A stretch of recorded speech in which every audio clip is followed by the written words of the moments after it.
Hello there. What do you know about BlackRock, Statestreet, and Vanguard?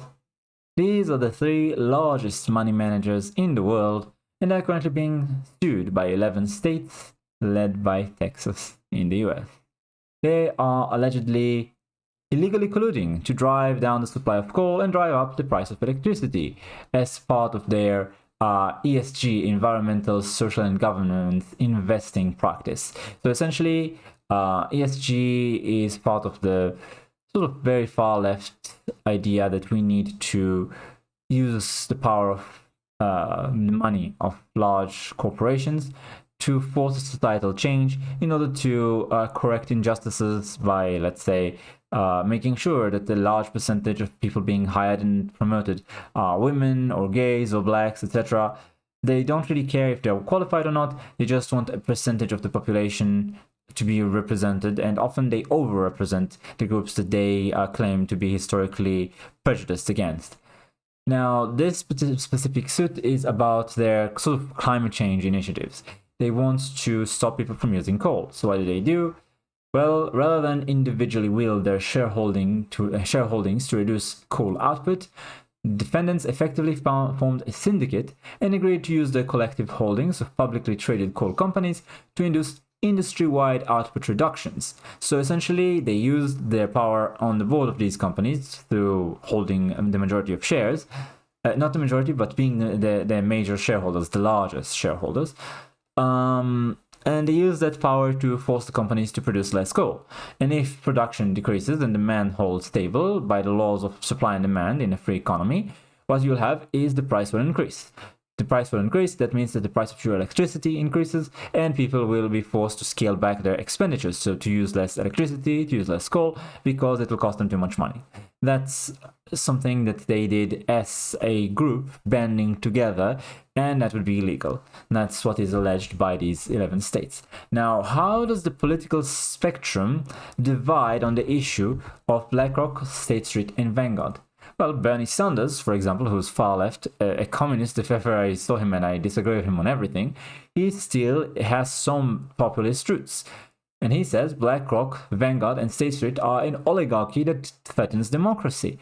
Now you know why Hillary Clinton was favored over Bernie Sanders and are allowed to have some help from the DNC to win over him when he was the more popular candidate for the Democratic nominee in 2016. Quote, "These three firms are major shareholders in 95% of S&P 500 companies. Democracy will not survive with this concentration of economic and political power." Who else? Vivek Ramaswamy. BlackRock, State Street, and Vanguard represent the most powerful cartel in human history. They are the largest shareholders of nearly every major public company and even each other. They use your own money to create a country that you never voted for. As president, that was back when he was running for president. As president, I will cut off the real hand that guides the ESG movement, not the invisible hand of the free market, but the invisible fist of government itself. Essentially, these companies have a lot of lobbyists and they get a lot of government money.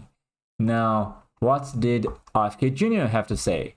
They already own 81.9% of the S&P 500 and now they are coming after single-family homes in America. So, quote, "There's three giant corporations, BlackRock, State Street, and Vanguard, which collectively own each other, so it's really one giant corporation. But they also own 89% of the S&P 500, they own everything, and they've now decided to buy every single family home in America. So if they stay on the current trajectory, they will own 60% of the homes in this country, single family homes, by 2030. They literally are trying to buy everything." That's what RFK Jr. said. Now, Yahoo Finance decided to do a fact check on this. According to Business Insider, the arguments can be traced to the academic paper from 2017 titled "Hidden Power of the Big Three: Passive Index Funds, Reconcentration of Corporate Ownership, and New Financial Risk." The researchers state that BlackRock, State Street, and Vanguard are the largest shareholders in 88% of the S&P 500 firms, and that's from 2017, right? By today, it's more. They're also the largest shareholders in 40% of all US companies, apart from the S&P 500 today, are the largest shareholders in 88% of. So they are the de facto permanent governing boards for over 40% of all listed US corporations. Yeah, that's That's not good. If you don't like tyranny and oligarchy, maybe Blackrock, Statestreet, and Vanguard, who are the largest pushers of ESG and DEI, maybe they're the bad guys. Maybe they are a danger to the freedom, independence, and well-being of, everyday Americans. And this is why I say that left-wing politics today is nothing more than window dressing for the will of these companies. It used to be, in 2008, Hillary Clinton said that she wanted any illegal alien that committed a crime deported. Joe Rogan brought that clip recently.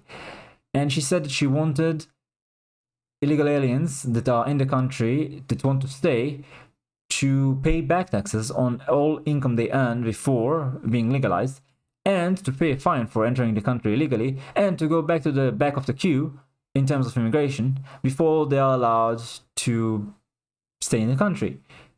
Today, this would be considered far-right ultra-mega hatred of minorities. It hasn't been that long. 16 years since then. In 16 years, being left-wing and being ultra-far-right, bad guys, 1930s German, suddenly it's the same position. How did that happen? Blackrock, Statestreet, and Vanguard money. That's how it happened. What you have is empty suits and talking heads like Kamala Harris and Justin Trudeau, for example. They are the most egregious ones because they have literally no opinion of their own. They just read from a teleprompter, from notes. If you try to listen to Justin Trudeau answer questions, my God, he doesn't answer anything relevant, assuming that he is questioned by the opposition. I've seen, attempts by the opposition in their parliament to actually question him on, let's say, misdeeds of members of his parliament and government, or policies that he enacted that were unpopular or that the opposition disagreed with. And he basically ignores the question, just parrots some lines about what his government has done for the people of the country, and he repeats that over and over and over like a robot. He doesn't have answers, he doesn't have a brain. He's just an empty suit. And people like Hillary Clinton are a bit inferior as empty suits because they actually used to have opinions. They had a career and a track record that they ran on, and now they are metamorphosized into empty suits. But people who are either exceedingly dumb, like Kamala Harris, or dementia-ridden, like Joe Biden, they make perfect empty suits to just, shield the company line. If you don't want some dystopian future where Blackrock, Statestreet, and Vanguard control the entire world, and you are forced to do as they bid, or else everything in your smart home, from your smart appliances to your smart car, rejects you and you are left stranded. If you don't want such a dystopian future to occur, maybe it's time to elect people who oppose the will of these corporations. I have heard of right-wing governments try to stop the stream of money to Blackrock, Statestreet, and Vanguard, after they are elected. I believe central banks especially support these three corporations.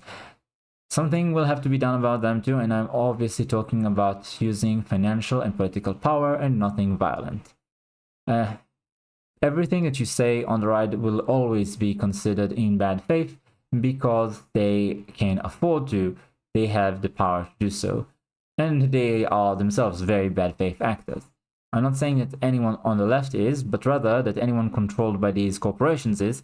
They basically train you to be rabid against their opposition, and that's their whole shtick. If you listen to the Young Turks, Cenk Uygur and Ana Kasparian, they have had a revelation from what I've heard. I don't usually listen to them, but I've seen a few clips, and it seems as though they have come to the realization that the left is not always right, that there's corruption on the left too, and that right-wing people are not necessarily bad people or hateful. They can just be good people with a difference of opinion. And this revelation has sort of overturned their understanding of politics. It's something so normal and basic that basically I heard Anna say that she's ashamed to admit that this is a revelation to her. But this is just how caught up in the echo chamber you become if you don't notice, if you were too caught up in your life for the last 10, 15 years to have realized what they were doing to you.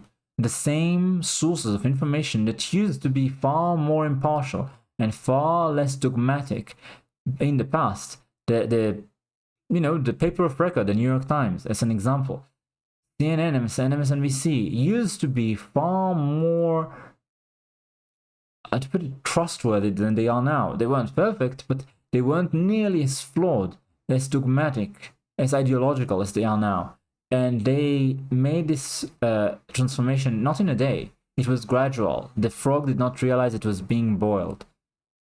I hope more and more people wake up to what's going on. I would very much like to once again be able to have a conversation on left versus right, as opposed to right versus corporate, which translates to right versus wrong. Thanks for watching. Like, comment, subscribe, and I'll see you next time.